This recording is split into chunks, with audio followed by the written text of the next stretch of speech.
Hello, everybody. Today I'm here, and today I'm going to be walking you through a LinkedIn hiring table in Clay. I've booked hundreds of calls across multiple B2B industries over the last year, and this is pretty much one of the flows I use inside my process to be booking calls for clients to one of multiple different campaigns.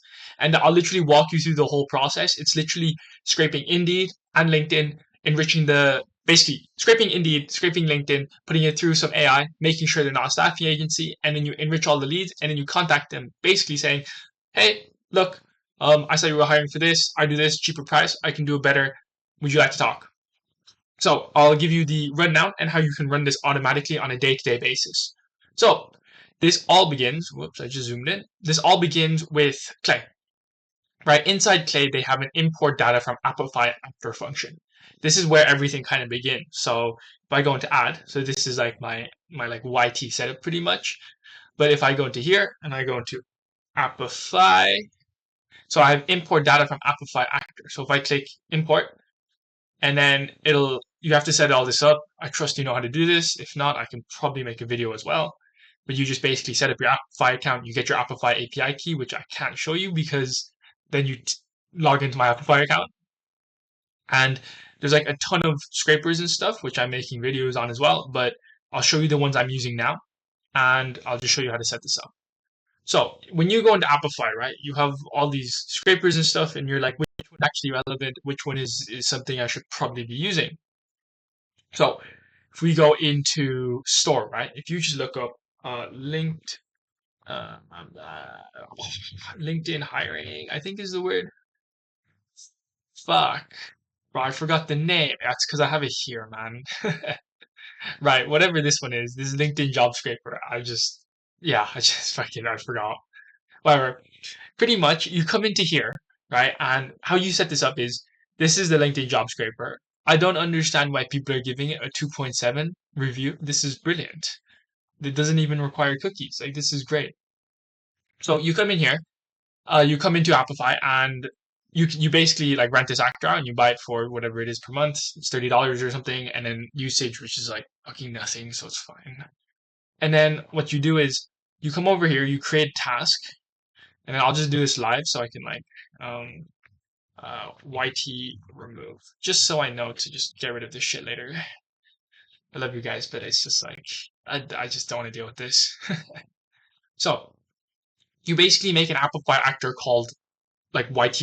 Okay, well, don't call it YT remove, but you name it what you need it. And then if you want to hire a certain position, so I'm just going to say let's say software, right? Um, dev developer. I can't spell. Thank you guys. I can't spell inside the US. And then you can specify company name and ID, which I just don't care about. And then this is the main thing, right? You have to click start, save and start. And what it will do is it'll go in and it'll start running all this like kind of funny looking funky stuff. And you're like, what does this actually mean? Some of it you just don't need to care about. Majority of it you don't, right? And if you watch, and I should pause here, but you guys are going to stare at my lovely face and it should start doing something. And if not, I will go back and explain to you what the other one is. Here we go. So it's starting up, right? And it's gone to the LinkedIn jobs and it started scraping all the jobs people, which is perfect. And you know what? This is taking too long. So I'm just going to keep moving on. And then what you do is the other one is the Indeed scraper. So this scrapes Indeed as well. And this one is a lot better because it's $5 for 1,000 results. And this means you only pay for qualified results, which is nice. So I just set up software engineer as well. You do the same process. You create a task. You go into your save task, create it, do all that shit. So, and then you give it a label of like software engineer, US or whatever, and then max items. And these two require two different tables. And the reason for that is they have different like outputs and inputs. It's weird like that. So if I go into runs, let's see if I can get some data. Okay, there we go. YT remove, it costs would 2 cents nearly. And this is the data you're getting, right? There's Twitch, Google, Grammy, Walt Disney. So obviously some pretty large names here. And you want to basically deal with these people and they're hiring for software devs. So what you then do from here, right, is you come in here and you go into LinkedIn job scraper and then test YT. YT remove. Oh shoot, I forgot which one it was. YT remove. Fair enough. Right? You go YT remove and you go submit. And pretty much what this will do is this will then pull all the data from that actor into the clay table, and then you can like propagate it. And this is what you're kind of working with now. So you have this data, and it's like the description, and it's the Google like company name, whatever. And then ideally you have the table built around this, and you can run this on a day-to-day basis. So I'm just going to do that now as well. So what you do is you come into save tasks. You come into, I'm going to do YT remove. And then what you do is you come in here and you come into schedule and then a YT schedule. And then you run this on a daily basis and you just click create and it will run it on a daily basis. And then uh, Clay will automatically also run this on a daily basis to enrich. So now what is happening is this is running every single day on a daily basis. So it's constantly updating. So you don't have to like deal with all the bullshit that comes along where it's like, oh, I have to do this each day. No, you don't have to do that. Right. So I actually have the table built out so you don't have to watch me do all the retarded stuff that like all the like stuff that happens. So that's like a whole like it's so much more difficult. But pretty much the first step in running this is you want to identify if we're dealing with a staffing agency.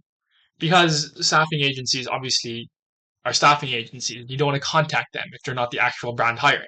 So this is the prompt. It's just like, this is the job URL. This is the LinkedIn. Tell me if they're staffing recruiting, true, false statements. So these are all false. Maps over here. If they're true, none of the rest of the table will run. And then here, it's just job classification. So this is just what type of job it is. This is the prompt. Let me see. Where's the prompt? I'm going to provide you with the job title and description for a hiring board. I want you to extract the title they're hiring for, return only the title.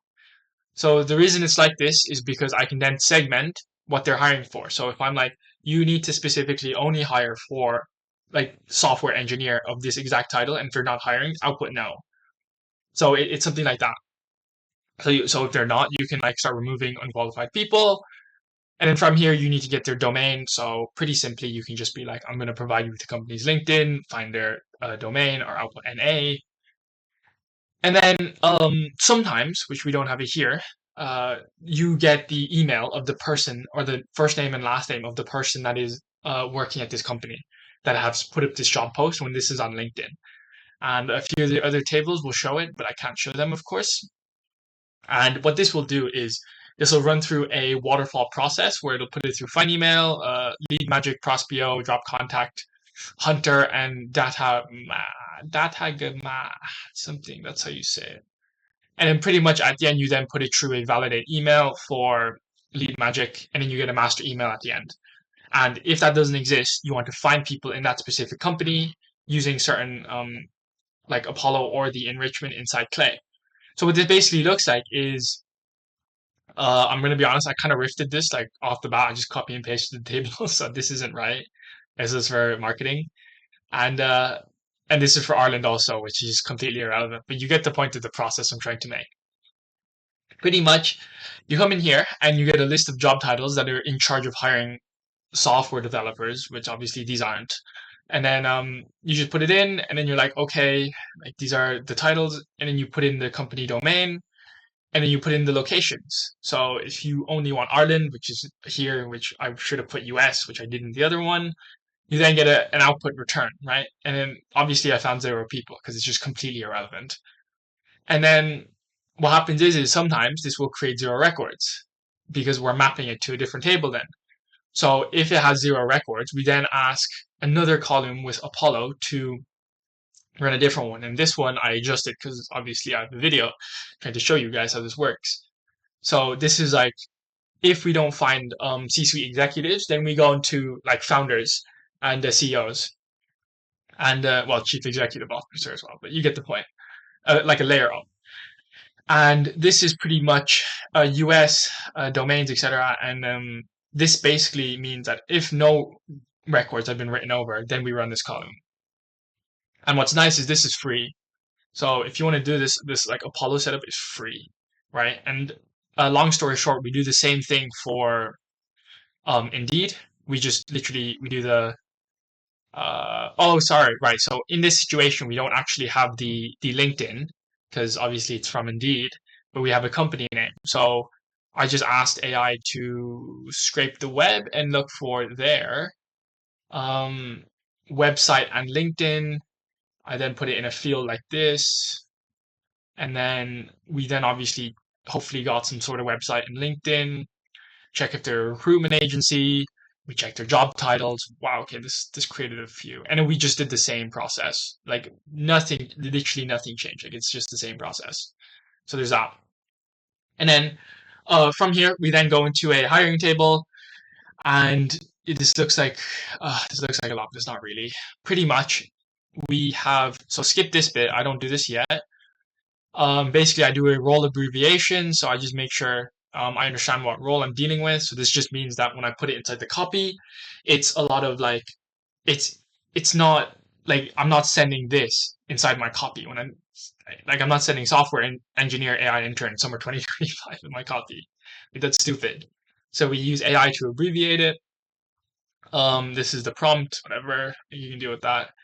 And then we then put it through TriKit. So let me see. So this is TriKit pretty much.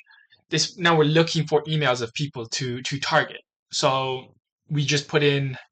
I don't think there's an API key in here. Thank God. Right. So you can figure this out. Just go TriKit. They have an integration, but my API key is somewhere in here, so I don't want to like out myself. But pretty much you put in this JSON, which is the full name, domain, real time. Find the emails, and this is like the cheapest one on the market right now, which is nice, and they have some good data. And then, of course, we find some. Like, of course, they can't find all of them. So we find some, we find some, we find some. And then we put it through another waterfall, which is lead magic, find email, Prospeo, and drop contact. We get some custom waterfalls. We merge all the columns together. We then put it through lead magic validation. And of course, at the end, we have some valid emails. These are all Google Workspaces. And I would love to hit these people up because they're Google Workspace right now. And Outlook is a nightmare, but whatever. And yeah, and then basically you map it to a master email column. You then add it to a campaign. I just turned this off because I was sending it to the wrong campaign, which is just it's just a treat on my end. And a few other things I would recommend is when you're building this, or just to clarify, the indie table is pretty much the exact same. It's just company name. Oh yes, and I set it up so the company name only runs when we have a master email because the master email is only relevant if it's valid. So it's just saving some money. Because when you run this on thousands and thousands of rows, it starts to add up. And pretty much, like here's some people, these are valid catch-alls. Yeah, so a recommendation is that when you're building this out, oh god, I love my screen when it's just not loading. Right, lovely. Right, so when you're building this out, I would turn on the auto dedupe for the LinkedIn URLs because you don't want duplicates at all. So for the final tables for employees, you put a dedupe on the LinkedIn URL columns so you don't get the same people. And then if you're doing the this initial column here, you put a dedupe on the URL that the hiring URL. So this URL here, I have a dedupe on because I don't want multiple of the same URL inside the same table. Wow, that was so hard to say. And that should make sense. I'm just trying to think, is there anything else that would possibly make your life easier in building this? I can't possibly think about it. So now it's for me to just talk about, there's a link in the description. If you enjoyed what you were watching, there's a link, and it's pretty much for anybody that is looking for help with anything that we've been talking about for the last like 10 minutes. It's yeah, it's completely up to you. It's just me like basically pitching you my stuff and how I can build this out for you and book more calls for you, etc., etc. So yeah, if you want to go to that, go to it. If not, no worries. If you enjoyed what you were watching, I'm gonna put a bunch more of this stuff out. So drop a like, subscribe if you want more, and yeah, and I'll drop a bunch of cold email content. See ya.